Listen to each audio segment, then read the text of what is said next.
Hello viewers, welcome back to my channel S2V vlogs. మేము మా sister వాళ్ళు కలిసి చండికా హోమం చేయించాము. సో దీనికోసం ఎంత ఖర్చు అయింది అండ్ ఫుల్ డీటెయిల్స్ ఎలా చేసాం, ఎన్ని రోజులు పట్టింది, ఫుల్ ఎక్స్ప్లెనేషన్ ఇస్తాను. స్కిప్ చేయకుండా వీడియో లాస్ట్ వరకు చూడండి. ఇది ఇంట్లో కూడా చేయొచ్చు, బట్ ప్లేస్ చాలా ఉండాలి. సో అందుకని మేమైతే ఫంక్షన్ హాల్లో చేయించాము, టెంపుల్ పక్కనే ఉన్న ఫంక్షన్ హాల్లో.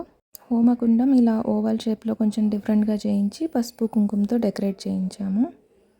శ్రీచక్రం అండ్ అమ్మవారిని ఇలా కలర్స్తో ఎంత బ్యూటిఫుల్గా ఆర్ట్ వేశారో చూడండి. దీనిని అష్టమి కానీ చతుర్దశి రోజు కానీ చేస్తే మంచిదన్నారు. సో మేమైతే ఆషాఢ మాసం అష్టమి రోజు చేయించాము. ఇదైతే 3 days చేస్తే మంచిదన్నారు, బట్ మాకు టైం లేక 2 daysలో చేయడానికి ఒకరోజు morning, evening and next day morning main హోమం ఉంటుంది. అలా 1.5 days చేసాము. త్రిశక్తులైన మహాకాళి, మహాలక్ష్మి, మహాసరస్వతి ఈ ముగ్గురు కలిస్తే చండికాదేవి. సో ఇలాగే డెకరేట్ చేశారు. సో అందుకనే ముందర 3 కలశాలు వచ్చాయి, వెనకున్న దేవి చండికాదేవి. ఫస్ట్ డే మార్నింగ్ అయితే సంకల్పం చేయించి, గణపతి పూజ చేయించి, గోపూజ చేయించారు. తర్వాత మన పెద్దవాళ్ళకి అంటే పేరెంట్స్కి పాద పూజ చేయించారు. తర్వాత పెట్టిన కలశాలన్నిటికీ కలశ పూజ చేయించారు. నవగ్రహాలకి, త్రిమూర్తులకి, త్రిశక్తులకి, సో ఇవన్నిటికీ కలశ పూజ చేయించారు. అండ్ లాస్ట్లో శివునికి రుద్రాభిషేకం చేయించారు. సో దీంతో మార్నింగ్ పూజ అయిపోయింది. తర్వాత ఈవినింగ్ ఫస్ట్ రాగానే ఫస్ట్ హోమం చేయించారు. మహాగణపతి హోమం అండ్ లక్ష్మీ గణపతి హోమం, ఈ 2 హోమాలు ఫస్ట్ చేయించారు.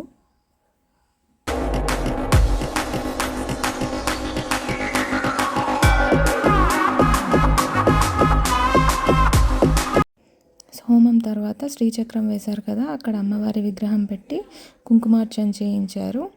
కుంకుమార్చన తర్వాత దీపాలతో అలంకరించి మళ్ళీ పెట్టిన కలశాలకు, దేవుళ్లకు అండ్ ఈ శ్రీచక్రానికి అంతటికి కలిపి మహామంగళహారతి ఇచ్చారు. సో దీంతో నైట్ పూజ అయిపోయింది.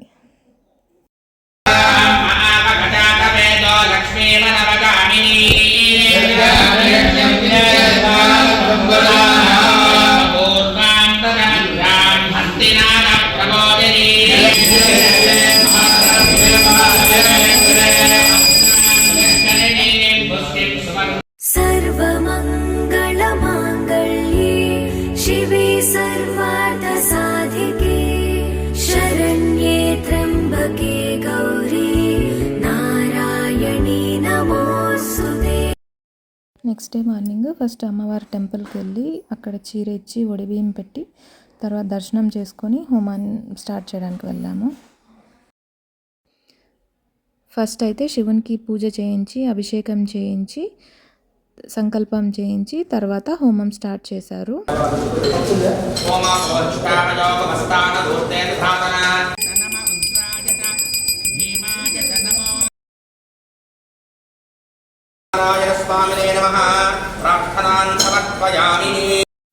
తర్వాత హోమం స్టార్ట్ చేశారు. ఫస్ట్ రుద్ర హోమం, తర్వాత సుదర్శన హోమం, తర్వాత లక్ష్మీ వెంకటేశ్వర హోమం, తర్వాత మహాలక్ష్మి హోమం.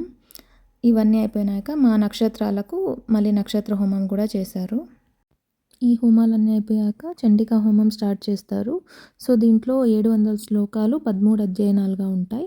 ప్రతి అధ్యయనం అయిపోయిన ప్రతిసారి ఈ చాటలో ఉన్నదంతా ఈ చాట్తో సహా కలిపి హోమంలోకి వేస్తాము. ఈ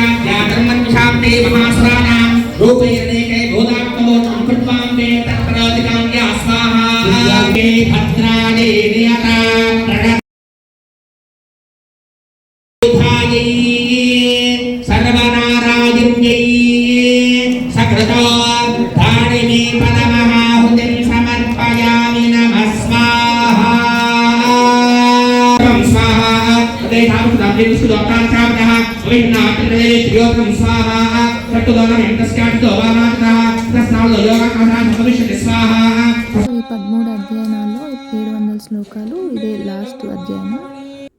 తర్వాత బలి ఇవ్వాలంట. సో కలియుగంలో జంతు బలి నిషేధం అనేసి కూష్మాండ బలి చేయించారు.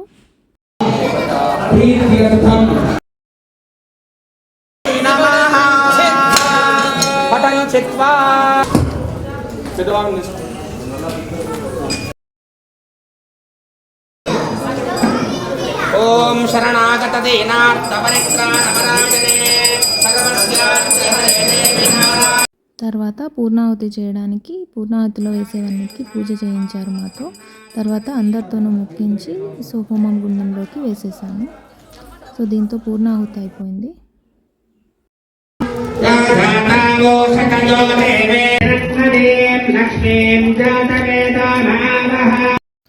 పూర్ణాహుతి తర్వాత ఇక్కడ టోటల్గా 108 ఐటమ్స్ మళ్ళీ ఇప్పుడు హోమగుండంలోకి వేస్తాము.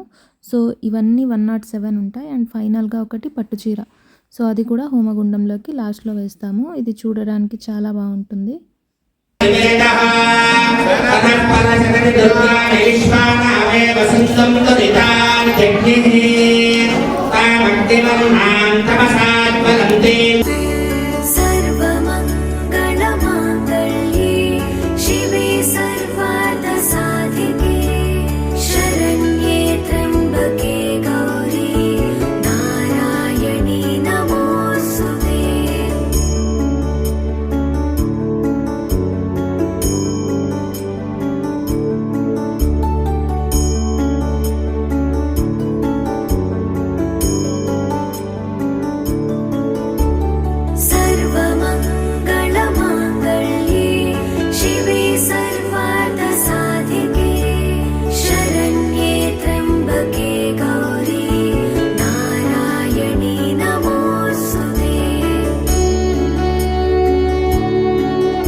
తర్వాత హోమంలో 3 సార్లు నెయ్యి వేసి 3 ప్రదక్షిణాలు చేసి మొక్కున్నాము. సో దీంతో చండీ హోమం అయిపోయింది. తర్వాత పూజకు వచ్చిన వాళ్ళందరూ హోమంలో నెయ్యి వేసి ప్రదక్షిణం చేసుకున్నారు. తర్వాత కన్య పూజ చేసి 5 మంది చిన్నపిల్లలకు బట్టలు దానం ఇచ్చాము.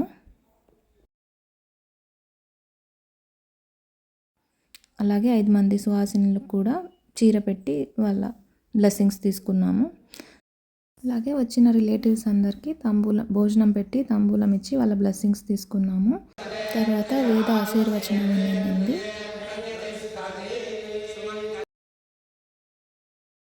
తర్వాత వచ్చిన రిలేటివ్స్తో కొన్ని ఫ్యామిలీ ఫొటోస్ తీసుకున్నాం. సో దీంతో మా పూజ అయిపోయింది. దీనికైతే మాకు టోటల్గా 2 lakhs వరకు ఖర్చు అయింది.